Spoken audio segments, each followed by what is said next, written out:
نحمده ونصلي ونسلم على رسوله الكريم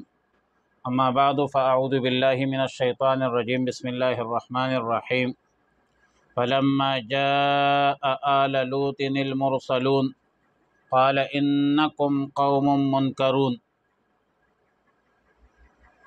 پارہ نمبر 14 سورۃ الحجر، رکوع نمبر 5، آیت نمبر 61، 62، 64، 65 تا 79۔ فلما جاء آل لوط المرسلون، پس جب آئے وہ فرشتے آل لوط، لوط علیہ السلام کے خاندان کے پاس، المرسلون وہ بھیجے ہوئے۔ لوط علیہ السلام نے فرمایا قال انکم قوم منکرون، فرمایا بے شک تم تو اجنبی لوگ ہو۔ قالوا، فرشتوں نے کہا بل جئناک بما کانوا فیہ یمترون، فرشتے بولے بلکہ ہم تو آئے ہیں تیرے پاس، بما اس عذاب کے بارے میں، کانوا فیہ یمترون جس کے بارے میں یہ لوگ شک کرتے تھے، وآتیناک بالحق اور لائے ہیں ہم تیرے پاس، بالحق سچا حکم،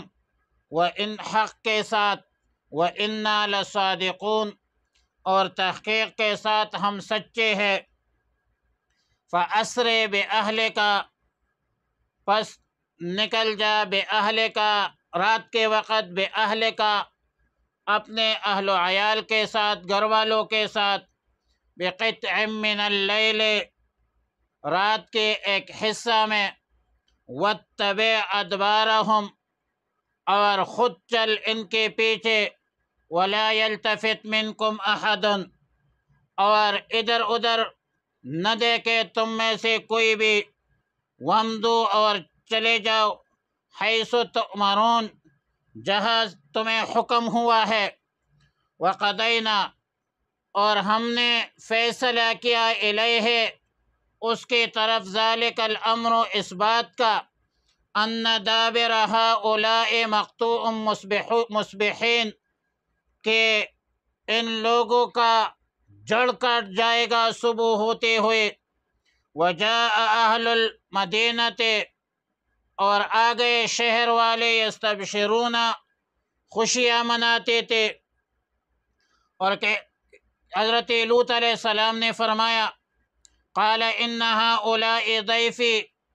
یہ میرے مہمان ہیں، فلا تفضحون پس مجھے رسوا مت کرو، ذلیل نہ کرو، واتقوا اللہ اور اللہ سے ڈرو، ولا تخزونی اور میری بے عزتی نہ کرو۔ قالوا اولم ننہک عن العالمین، قوم نے کہا کہ کیا ہم نے منع نہیں کیا تھا آپ کو عن العالمین دنیا جہاں کے لوگوں سے؟ لوط علیہ السلام نے فرمایا قال ہؤلاء بناتی، یہ میری بیٹیاں ہے، ان کنتم فاعلین اگر تم نے کرنا ہی ہے، لعمرک یا رسول اللہ صلی اللہ علیہ وسلم تیری جان کی قسم، انہم لفی سکرتہم یعمہون کہ یہ لوگ اپنی مستی میں مدہوش تھے، فاخذتہم الصیحۃ پس پکڑ لیا ان کو ہیبت ناک آواز نے، مشرقین سورج نکلتے وقت، فجعلنا عالیہا سافلہا پس ہم نے الٹ دیا اس کا اوپر حصہ اس کے نیچے سے، وامطرنا علیہم اور برسایا ان پر، حجارتاً پتھر، من سجیل وہ کنکر کے، ان فی ذلک لآیات بے شک اس میں نشانیاں ہے، للمتوسمین غور و فکر کرنے والوں کے لیے، وَإِنَّهَا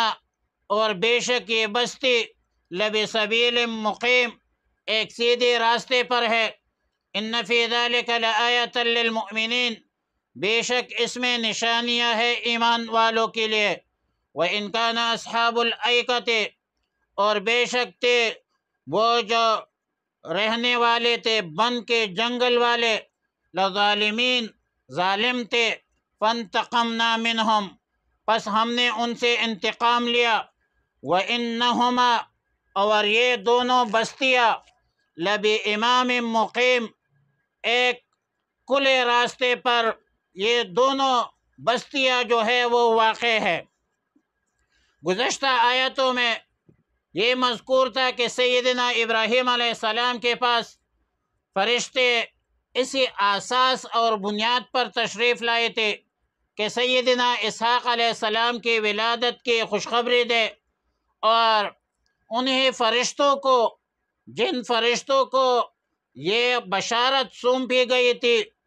انہیں فرشتوں کو قوم لوط کی ہلاکت بھی سپرد کی گئی تھی۔ سورہ اعراف میں، سورہ ہود میں تفصیلاً قصہ گزر چکا ہے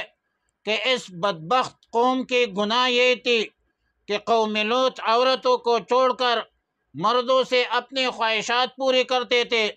بدترین بدبخت قوم لوط یہ تھی کہ ان کو نصیحت کرتے تھے تو نصیحت کا الٹا اثر لیتے تھے، اور جب عذاب سے ڈرایا جاتا تھا تو کہتے تھے بعذاب اللہ ان کنت فأتنا، آپ عذاب لے آئے اگر آپ سچے ہیں، چیلنج کرتے تھے۔ اب جب فرشتے تشریف لائے تو ان کے شکل و صورت نہیں تھی، اجنبی کی تھی، اجنبیوں کی تھی، تو سیدنا لوط علیہ السلام کی زبان سے وہی الفاظ نکلے جو ان فرشتوں کے بارے میں سیدنا ابراہیم علیہ السلام کی زبان سے نکلے تھے، اور فرمایا انکم قوم منکرون، بے شک تم تو اجنبی لوگ معلوم ہوتے ہو۔ تو فرشتوں نے کہا بل جئناک بما كانوا فیہ یمترون، بل جئناک ہم تمہارے پاس وہ چیز لے کر آئے ہیں جس چیز کے بارے میں تمہاری قوم شک کرتے تھے، ہم اللہ کے فرشتے ہیں، عذاب لے کر آئے ہیں، ہم تمہیں اور تمہارے خاندان کو نجات دیں گے، البتہ تمہاری جو بیوی واحلہ ہے وہ ہلاکت اور عذاب سے نہیں بچے گی، اور آپ کی بیوی کے لیے وہی عذاب ہوگی، ان کو وہی عذاب پہنچے گی جو اس کے قوم کو پہنچنے والا ہے۔ اور فرمایا فَأَسْرِ بِأَهْلِكَ بِقِطْعٍ مِّنَ اللَّيْلِ وَاتَّبِعْ أَدْبَارَهُمْ، آپ رات کے کسی حصے میں اپنے گھر والوں کو لے کر نکل جائے اور پیچھے مڑ کر نہ دیکھے، تمہیں جس جگہ جانے کا حکم ہوا ہے اسی طرف چلے جاؤ۔ تفسیر روح المعانی لکھتے ہیں کہ حیث تؤمرون سے مراد ملک شام ہے، اور بعض مفسرین نے اردن لکھا ہے۔ سیدنا لوط علیہ السلام کے پاس حکم بھیج دیا کہ صبح ہوتی ہی ان لوگوں کی جڑیں ختم ہو جائے گی، ان کی نسلیں تباہ برباد ہو جائے گی، ان دابر ہؤلاء مقطوع مصبحین، اور پھر ایسا ہوا کہ وجاء اہل المدینۃ یستبشرون، چونکہ فرشتے خوبصورت انسانوں کے شکلوں میں آئے تھے، اس لیے قوم لوط بری نیت سے خوش ہوتے ہوئے پہنچ گئے۔ سیدنا لوط علیہ السلام نے فرمایا ان ہؤلاء ضیفی فلا تفضحون، یہ میرے مہمان ہے اور یہ تم مجھے ان کے سامنے رسوا نہ کرو، اللہ کا خوف کرو۔ لیکن اس بدبخت قوم نے کہا اولم ننہک عن العالمین، ہم نے آپ کو تو دنیا جہاں کے لوگوں سے ملاقات سے تو منع کیا تھا، ہم نے تو آپ کو مہمانوں کے آمد و رفت سے منع کیا تھا۔ اللہ تعالیٰ نے فرمایا لعمرک انہم لفی سکرتہم یعمہون، تیری جان کی قسم یا رسول اللہ صلی اللہ علیہ وسلم یہ لوگ اپنی مستی میں مدہوش تھے، اور جمہور مفسرین کا قول ہے کہ لعمرک میں خطاب رسول اللہ مبارک صلی اللہ علیہ وسلم کو ہے۔ امام بیہقی نے دلائل النبوہ میں اور ابو نعیم نے سیدنا عبداللہ ابن عباس رضی اللہ تعالی عنہما سے روایت نقل کی ہے کہ اللہ تعالیٰ نے تمام مخلوقات و کائنات میں سے کسی کو محمد مصطفیٰ صلی اللہ علیہ وسلم سے زیادہ عزت اور مرتبہ عطا نہیں فرمایا ہے۔ یہی وجہ ہے کہ اللہ تعالیٰ نے کسی پیغمبر یا کسی فرشتے کی حیات اور زندگی پر قسم نہیں اٹھایا ہے، قسم نہیں کھائی ہے۔ اور اس آیت میں اللہ تعالیٰ نے رسول اللہ صلی اللہ علیہ وسلم کی عمر و حیات کی قسم کھائی ہے، جو کہ بہت بڑا اعزاز ہے۔ لیکن یہاں پر ایک سرسری سوال ہے کہ غیر اللہ کی قسم کھانا کیسا ہے؟ یہ تو ممنوع ہے، تو اللہ نے رسول اللہ کی عمر و حیات پر کیسے قسم کھایا؟ جواب یہ ہے کہ غیر اللہ کی قسم غیر اللہ کے لیے ممنوع ہے، اللہ کے لیے ممنوع نہیں ہے۔ اور اللہ تعالیٰ جب کسی چیز پر قسم اٹھاتا ہے تو اس میں اس چیز کی عظمت کی طرف اشارہ ہوتی ہے، اس چیز کی منفعت کی طرف اشارہ ہوتی ہے، اور اس کی جلالت کی بیان مقصود ہوتی ہے۔ اور قرآن کریم میں تو بہت سارے آیات بینات ہیں جس میں اللہ تعالیٰ نے اپنی مخلوقات پر قسم اٹھایا ہے، والتین والزیتون وطور سینین وہذا البلد الامین والشمس وضحاها والقمر اذا تلاها والنهار اذا جلاها والزاریات ذروا والعادیات ضبحا والسماء والطارق۔ بہت زیادہ مثالیں ہے، یہ وہ چیزیں ہیں جو اللہ کی قدرت اور منفعت پر دلالت کرتے ہیں۔ تو اللہ تعالیٰ نے رسول اللہ صلی اللہ علیہ وسلم کی عمر و حیات پر قسم اٹھایا، لعمرک انہم لفی سکرتہم یعمہون۔ اور پھر اللہ تعالیٰ نے ان بدبختوں کو پکڑ لیا، اور ظاہر ہے کہ اللہ کی پکڑ بہت شدید ہے۔ ان بطش ربک لشدید فاخذتہم الصیحہ، تو پکڑ لیا اللہ تعالیٰ نے سخت آواز سے، سورج نکلتی ہی۔ اور بعض روایات میں ہے کہ جب حضرت لوط علیہ السلام نے اپنے گھر والوں کو لے کر بستی سے نکل گئے اور سورج نکلا تو ایک سخت آواز آئی، اور اللہ کے حکم سے جبریل امین نے زمین کو اوپر اٹھایا، اور زمین کا اوپر والا حصہ جو ہے وہ نیچے کیا، جس سے یہ سارے دب گئے۔ اور مزید یہ ہوا کہ مسلسل پتھر برسا دی گئی۔ سورہ ہود، سورہ حجر میں ہے کہ حجارۃ من سجیل، اور سورہ زاریات میں ہے حجارۃ من طین، دونوں جگہ یہ تصریح موجود ہے۔ معلوم ہوتا ہے کہ یہ جو بدبخت تھے، اور یہ بدبخت قوم جو تھی، جو غیر فطری عمل میں مبتلا اور ملوث تھے، ان پر اللہ تعالیٰ نے پتھر برسائے، اور وہ عام پتھر بھی نہیں تھے، پہاڑوں کے پتھر نہیں تھے،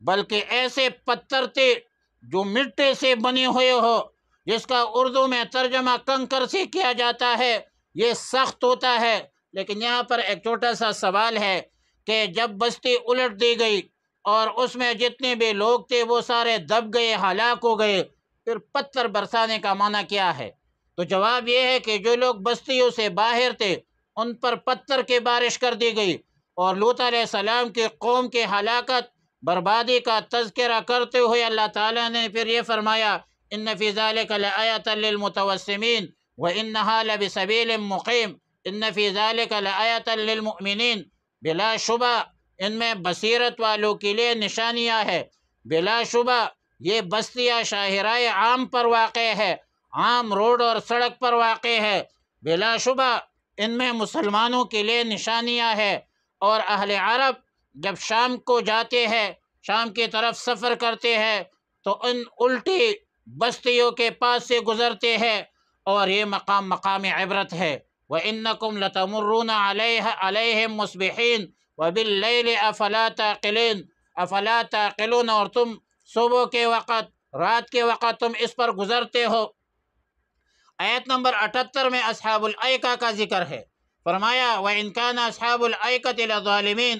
بلا شبہ ایکہ والے ظالمین تھے۔ فَانْتَقَمْنَا مِنْهُمْ، پس ہم نے ان سے انتقام لیا۔ وَإِنَّهُمَا لَبِإِمَامٍ مُبِينٍ، اور بلا شبہ یہ بڑے شاہراہ پر، روڈ پر، سڑک پر واقع ہے۔ اصحاب الایکہ دراصل گنے جنگل والے جو تھے، دراصل مدین کے پاس ایک بند تھا اور اس کو اصحاب ایکہ کہتے تھے۔ ظاہر ہے کہ اصحاب ایکہ اور اصحاب مدین یہ دونوں الگ الگ قومیں ہیں۔ ایک قوم کے ہلاکت کے بعد حضرت شعیب علیہ السلام کو اللہ تعالیٰ نے دوسرے قوم کے طرف مبعوث فرمایا، اور تفسیر روح المعانی میں ابن عساکر کے حوالے سے مرفوع روایت منقول ہے کہ ان مدین و اصحاب الایکۃ امتان بعث اللہ تعالی الیہما شعیبا،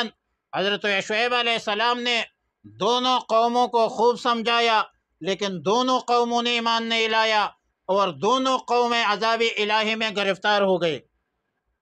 اصحاب مدین کی ہلاکت کا تذکرہ سورہ اعراف رکوع نمبر 9 میں، سورہ ہود رکوع نمبر 9 میں، سورہ شعراء آیت نمبر 10 میں، رکوع نمبر 10 میں، اور اصحاب الایکہ کی عذاب اور ہلاکت کا تذکرہ بھی موجود ہے۔ وَإِنَّهُمَا لَبِإِمَامٍ مُبِينٍ، اور بلا شبہ یہ دونوں قومیں یعنی قوم لوط، اصحاب ایکہ ایک آباد واضح شاہراہ پر موجود ہے، اور یہ وہی شاہراہ ہے جس پر عرب جو ہے جب شام کی طرف جاتے ہیں تو وہ راستے میں آتے ہیں، کبھی صبح نکل جاتے ہیں کبھی شام کو جاتے ہیں، جو عبرت کی جا ہے تماشا نہیں۔ وآخر دعوانا الحمدللہ رب العالمین۔